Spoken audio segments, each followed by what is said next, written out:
Ағайын 2020 жылғы Сахара деген ауылға теуіп тұрып мінетін машинаның бірі ғой мынау. Ауылға теуіп тұрып мінетін 2020 жылға 14 миллион 500 деп тұр. Енді қазір 14 миллионға беріп жібереді, саудаласу керек. Но бірақ 14 миллион 500 деп тұр, бірақ 14 миллионға беріп жібереді. Как минимум береді по-любому. Так, дәл осы Сахара, енді менің көргендердің ішіндегі Сахаралардың ішінде состояниясы дерзкие осы болып тұр еді мынау. Қараңыздаршы. Мынаны қараңыздар. Мына ашқан кезде подножкасы өз түседі. Көрдіңіздер ма? Как положено. Еще кожа салонда. Әдемі. Іштері таза. 66 мың ғана километр жүрілген. Осындай вариант алсаңыздар болады да, міне Сахарашы 66 мың километр жүрген 2020 дейді. Пробег 19 екен. Бірақ 2020 жылға модельде. Міне как положено. Бәрі электронный. Артында баллондарын қарсаңыздар сіздер бұны.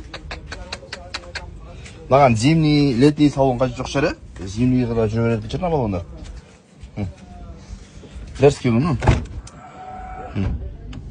Осындай вариант алсаңыздаршы, мен осындай вариант алған екен, осындай вариант алу керек қой. Сахара деген. Бәрі бар ішінде. Так. Франглер, білесіздер. Қазір енді 14 миллион деп сала берем. Құдай қаласа 14 миллионға алып берем осы жерден.